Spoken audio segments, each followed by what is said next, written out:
border force call me. We've had that before, that's quite normal, and they just want to know who I am and where I'm going. So I said yes, I told them everything they need to know. It's all very good. And then as we were signing off, I just said, can you just please tell me if there's any weather warnings over the next 24 hours? And he's like, I'm sorry, we're not allowed to discuss the weather with you. And signed off. I'm like, what? You know, it's not as if there's another service I can access here. There's no internet, no telephone. I have no contact with anybody else. There's nobody else within VHF radio range.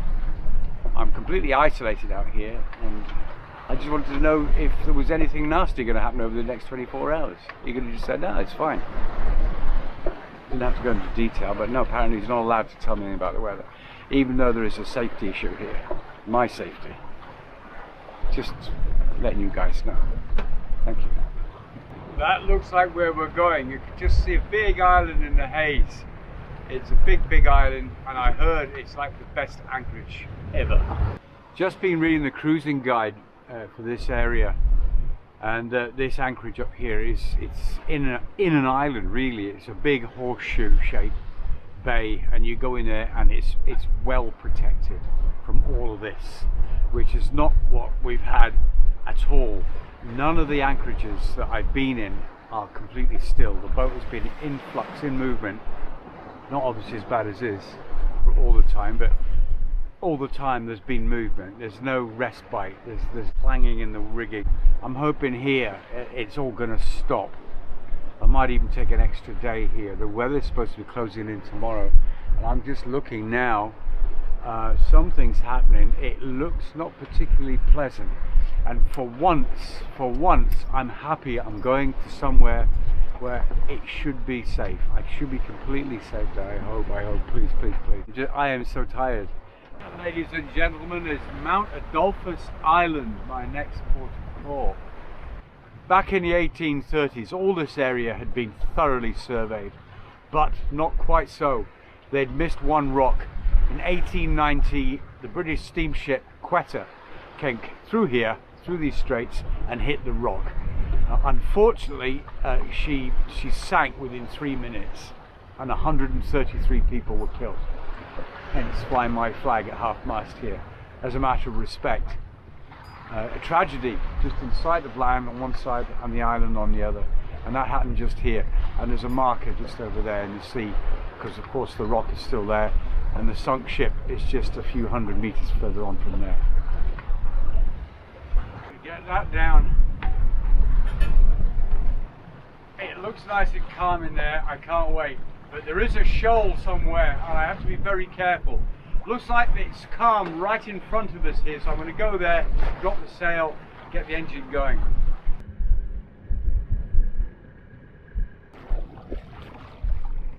You can see from that up there which way the wind's coming. If we get inside here, we'll have a mountain between us and the wind. Yeah, you can see the swell in here. The boat's bouncing, but we're safe and sound. It's shallow, so I just put like 35 meters of chain out, and that'll do me for the night. I'm done. My leg hurts like heck. I got a brace on it today. I wear a brace most times now. For those of you that know, I've got a bad leg, and that's hurting, so I'm going to sit here and have a cold beer. I deserve it.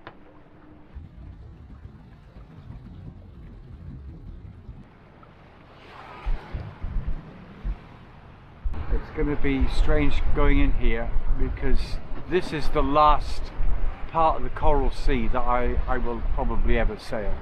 It has the Tasman Sea down in New Zealand and the Coral Sea up here, and this runs up and kind of ends just over here and ends here. Going to string of islands. Thursday Island is a checkout place. We're not checking out here, we're going on to Darwin, but we're going to West Australia across the top in another sea. More about that later on, but it's not the same as this place.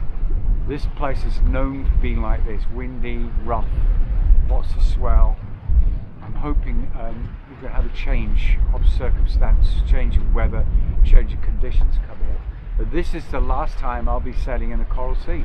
and it's been months, and this is the end.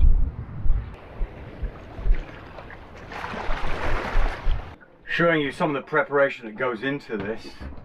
I've got a couple of drawings. This is where I'm going to go here. I'm going to come around the island, and there's a photograph of it there. So I'm armed with all the information I can possibly get, with the GPS plotter as well. That's over there, and we're going into this little place, and there's an anchorage down here.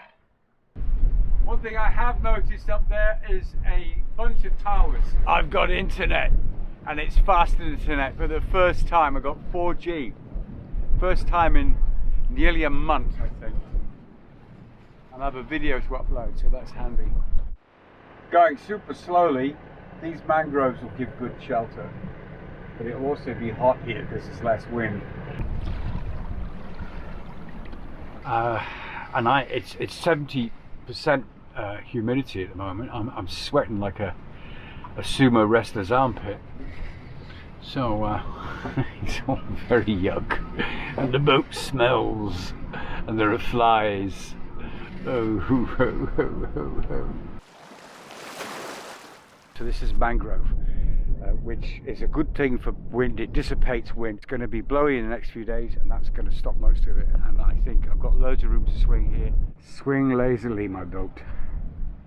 Swing lazily. Time for a cold beer. I was actually anchored in the shelter of Horn Island at the top of Australia. There's a group of islands up there, and they're all called by different names of the week, except of course Horn Island. This is Thursday Island, and this is Australia's most northern pub. I went in, but I didn't have one. It was a bit too early in the day for me, and I was on a mission. I had to do some shopping. Once the shopping was done, of course, I was on a different island, so I had to take the ferry back across to Horn Island. Meanwhile, the weather had closed in a bit, so we had a bit of a wait, but it made for an exciting run back. Once I got back, Squeaky was waiting for me at the dinghy dock, where there was also water available, so I thought I'd do two jobs in one: bit of shopping done, some water for the boat. Living in the sea and stopping and living off the anchor looks very picturesque, it's very romantic, but it causes problems for someone getting on a bit in years like myself. Getting the stuff on board, that weighs quite a bit, let me tell you. But all in all, it's a good day. I'm getting myself excited, and why am I excited? I'm downloading the new charts for the next part of the world that I'm going to go to. It's always a really, really exciting time to do that, because it means that you're moving on. I mean, there's Australia, and now I'm downloading parts for up here in Indonesia, because that's where we're going to go. So it's super, super, super, super exciting. We're going to go to there. I know you can't see it very clearly on that, but you know, I've got the chart now, so I'm very excited. I can sit all night just looking at that, checking out the new places I'm going to go, where we are going to go. Next day it was back over to Thursday Island for some more chores. This time it was the laundry. I found a place, there was a laundry there, but unfortunately... Out of order, out of order, out of order. All the dryers are broken, so I'm going to have a lot of wet laundry. Take back to the boat.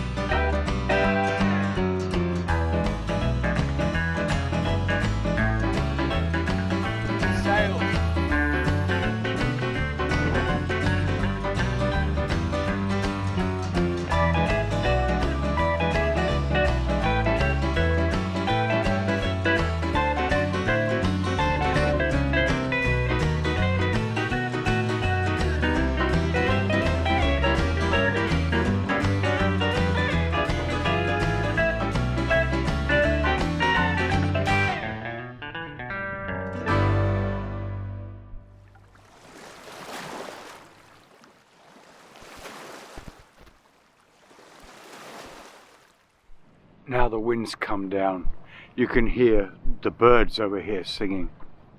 They've stopped now and filming, obviously. They don't want to be heard. But I love evenings like this. This is just, it's kind of like the nice butterflies in the stomach, not the scary ones, for a change. It's like, I can hear the birds. It's like, yeah, tomorrow's beginning of something new, and I so need that. So getting up the Great Barrier Reef and the achievement of sailing the whole of the Great Barrier Reef and not hitting anything, that was great. That was great. That was success, and I needed that. But I need more success. I need something to go, wow, okay, we're really making progress. That's what I want, progress. Let's move on. Let's move on.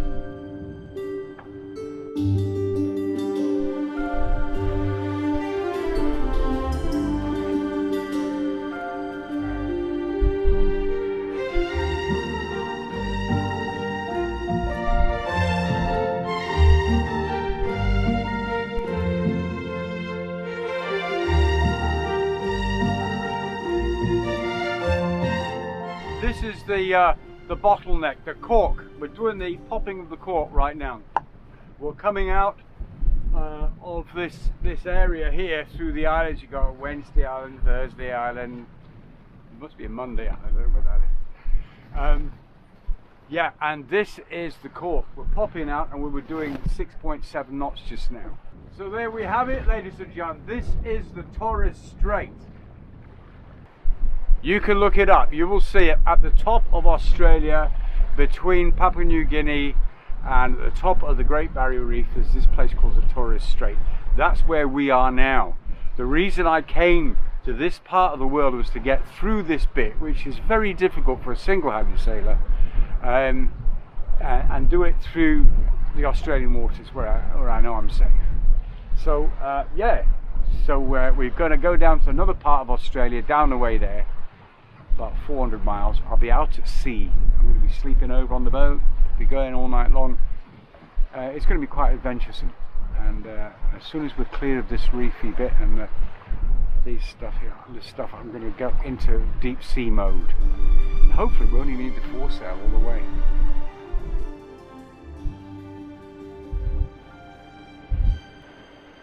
Boat's been sailing herself now for a couple of hours, lying on course. And then there was a chance to go below and sort out a problem that had been bugging me for a long time. Yeah, there was 3 sets of flies. There were the bedroom flies in my cabin. There were the couch potato flies who like to sit where I sit. I guess they're smelling my sweaty bum thing on there, I don't know. And then the galley ones. Armed with my trusty swat, I'd become a killer of the seas. Bugs were going to die. Fly gon' die. He's probably the last one, and he's the last. He was one of the bedroom flies, and one escaped, and I couldn't get him. And I think he's coming here looking for his mates. Hey George, Fred, where are you? They're outside in the sea.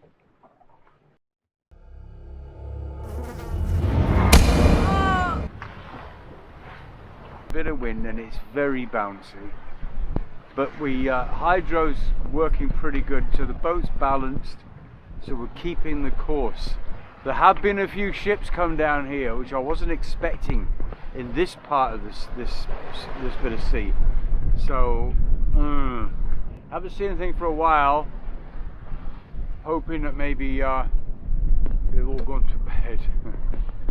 Got the splash screen up. It wasn't the bounciness that was the problem, it was water coming over the side and into the cockpit. That's why the ropes are on the deck, because if they get washed over the back of the boat, they can get tangled in the rudder or the propeller. Then you have a major problem. So when it gets rough, the ropes come inboard on the boat. Whoop, we're doing Hawaii 5-0 again.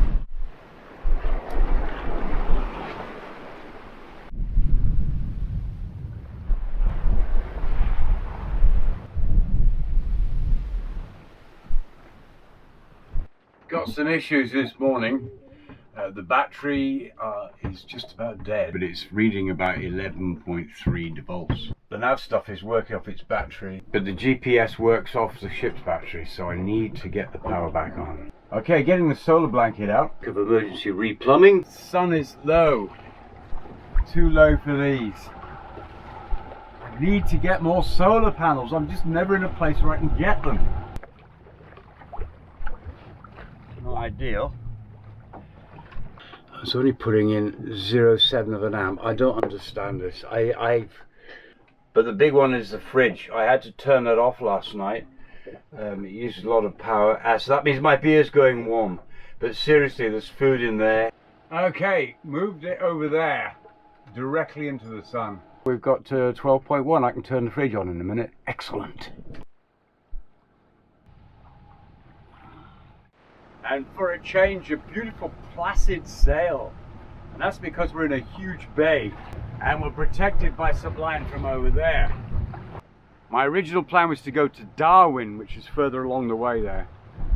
But various reasons have prevented me from doing that. Namely, I couldn't find a place to put the boat, and it's very shallow water down that way. And I can do what I need to do here. This is a place called Gove, still in Australia, but it is a customs port you can check out. And that's what I've got to do. I've got to check out of Australia now. My time is up. I need to leave. I need to get on. Cyclone season is coming. Where I've just come through, that's a breeding center for cyclones. That's where they actually start there. And not at the moment, but they will be in a couple of months' time. You don't want to be anywhere in this area. And you think there's nothing here until you turn and you see this. Australia is just a giant rock of bauxite, which is the stuff they use to make aluminium, or if you're American, aluminum out of. And as you know, there's a lot of that made in the world, and a lot of the raw material, which is bauxite, comes from here. And that's what they do. They're digging out the middle of Australia, shipping it abroad. But this is a huge country. You could dig a lot of it out and not even notice, to be honest with you.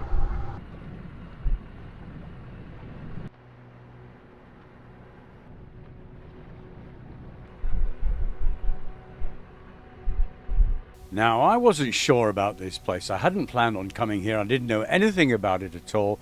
I was here because a friend of mine, Ray, was here, and he said, come here because it's good and you can check out. But so far, and then the next day when I took a walk around, I'm like, I'm not quite sure really. Gove, yeah, never heard of it before.